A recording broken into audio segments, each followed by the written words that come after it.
Baiklah, Assalamualaikum warahmatullahi wabarakatuh.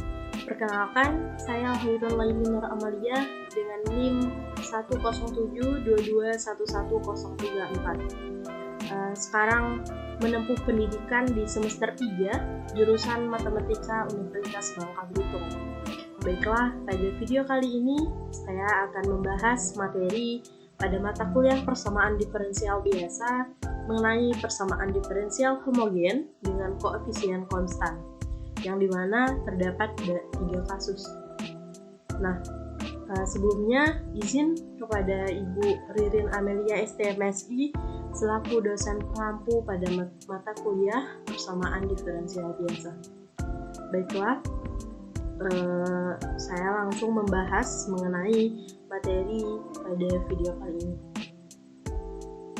mengenai persamaan diferensial homogen dengan koefisien konstan, yang dimana pada 3 kasus akar, yaitu akar real berbeda, kemudian akar kembar, dan akar kompleks.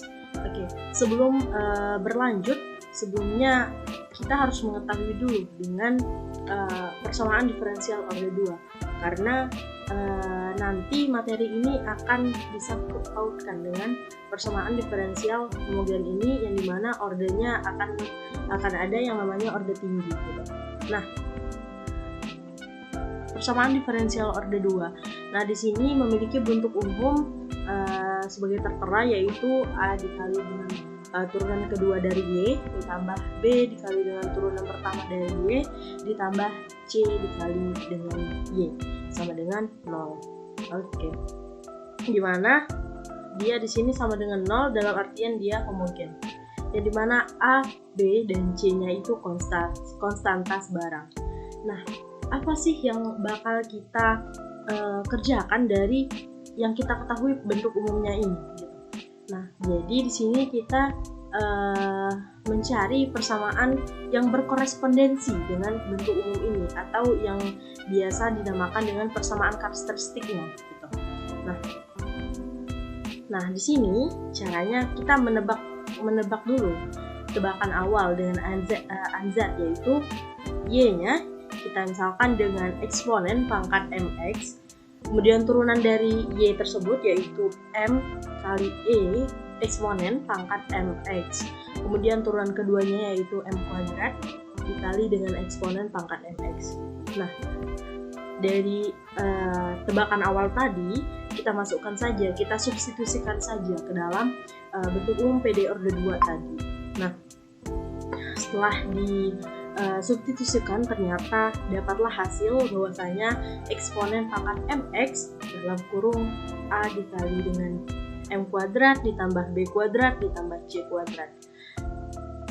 Nah, dalam hal ini kita dapat mencari bahwasanya eksponen pangkat mx itu tidak sama dengan 0. Maka a pangkat a m kuadrat ditambah dengan bm ditambah dengan c itu sama dengan 0.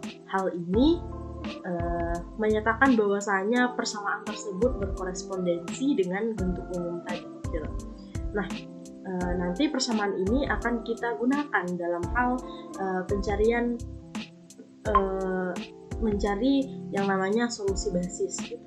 Nah, sebelumnya kita sekarang mempelajari tentang orde 2. Nah, bagaimana dengan orde tinggi? Persamaan diferensial orde tinggi, setelah kita dapatkan tadi orde 2, kita dapat mencari bentuk umum dari PD orde tinggi gitu. Nah, sebagai yang tertera. Oke. Nah, persamaan karakteristiknya jika kita masukkan dengan orde 2 tadi dengan n sama dengan 2, otomatis A2 M pangkat 2 ditambah dengan A1 M pangkat 1 atau A1 M ditambah A0 sama dengan 0. Dalam artian ini sama saja gitu. Nah, bagaimana dengan orde tinggi? Maka hanya kita memiliki bentuk umumnya seperti ini, sehingga dapat kita substitusikan nanti ordenya orde berapa, kita masukkan saja n-nya berapa. Nah, di sini ternyata ada 3 kasus tadi, seperti yang saya sampaikan di awal gitu. Ada kasus akar real berbeda, ada kasus akar kembar, dan kasus akar kompleks. Oke, yang pertama saya akan membahas mengenai kasus akar real berbeda gitu.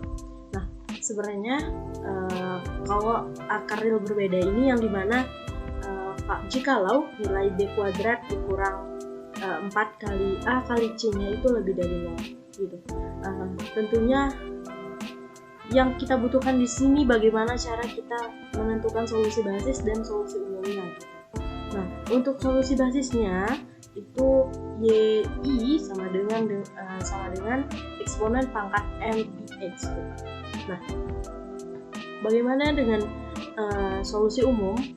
Solusi umumnya yaitu penjumlahan dari YI tadi, C1 YI, CI YI gitu. Nah, sebagaimana YI-nya tergantung dari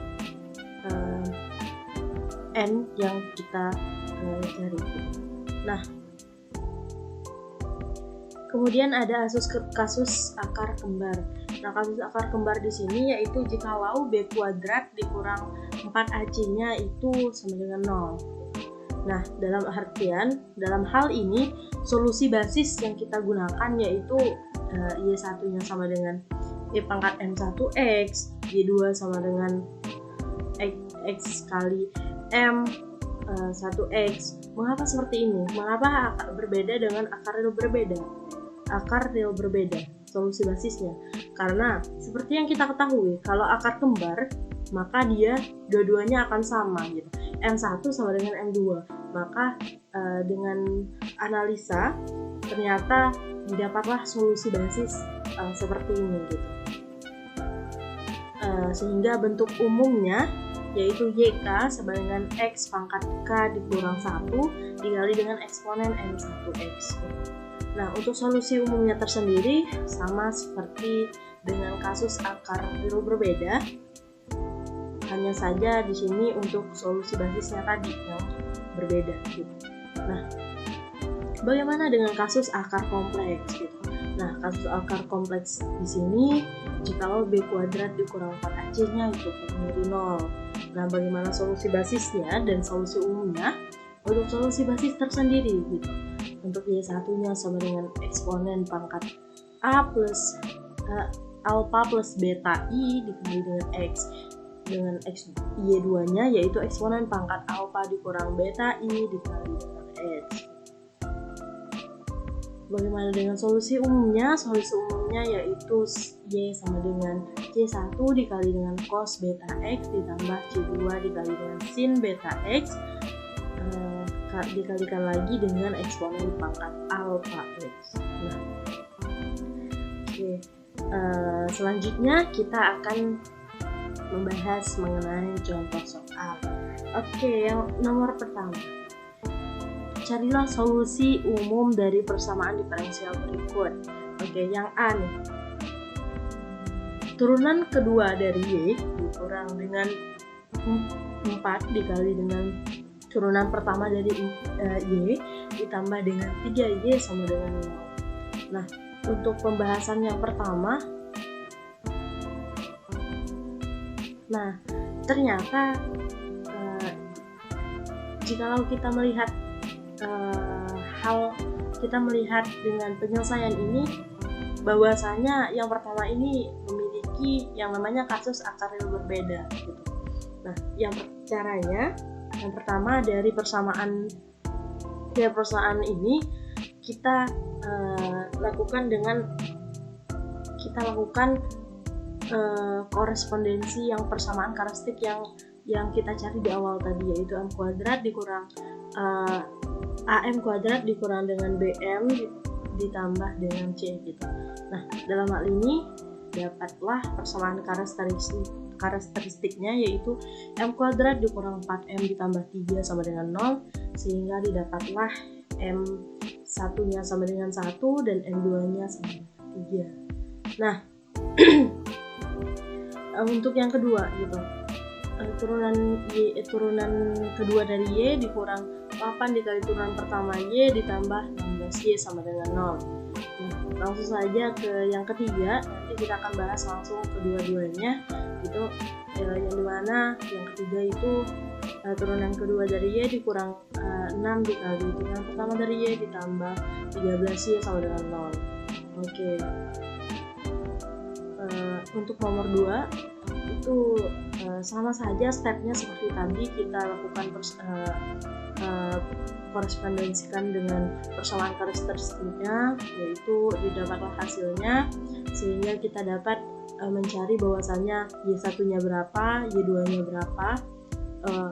Oke, untuk nomor 2 ini Y1-nya dalam artian berarti E pangkat 4X, untuk Y2-nya berarti X kali dengan E pangkat 4X, sehingga didapatlah solusi umumnya, yaitu Y sama dengan C1 E pangkat 4X ditambah C2X E pangkat 4X, sehingga dapat kita sederhanakan seperti ini. Kemudian nomor 3 sama saja, kita korespondensikan dengan persamaan karakteristiknya, sehingga didapatlah M1, M2, M1-nya yaitu 3 dikurang 2I, kemudian M2-nya yaitu 3 ditambah 2I, sehingga didapatlah solusi umumnya, yaitu Y sama dengan C1 cos 2X ditambah C2 sin 2X dikali dengan eksponen pangkat 3X.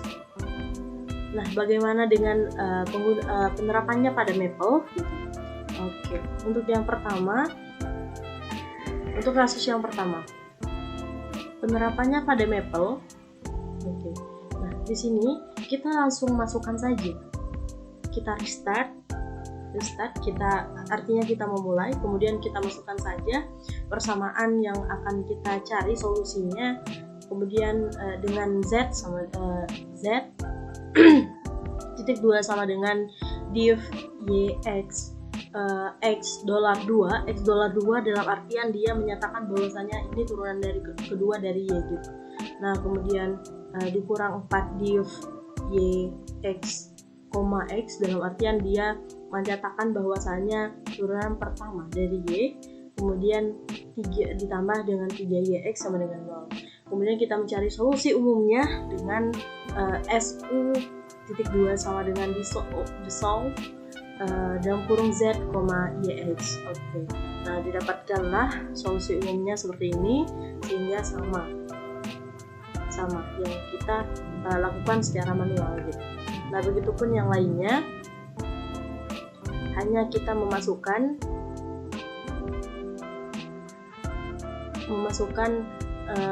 persamaan yang ingin kita hitung.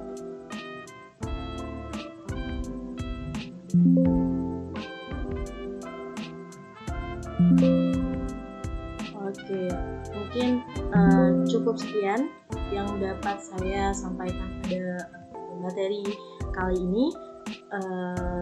Mohon maaf jika ada kesalahan dalam penyampaian kata.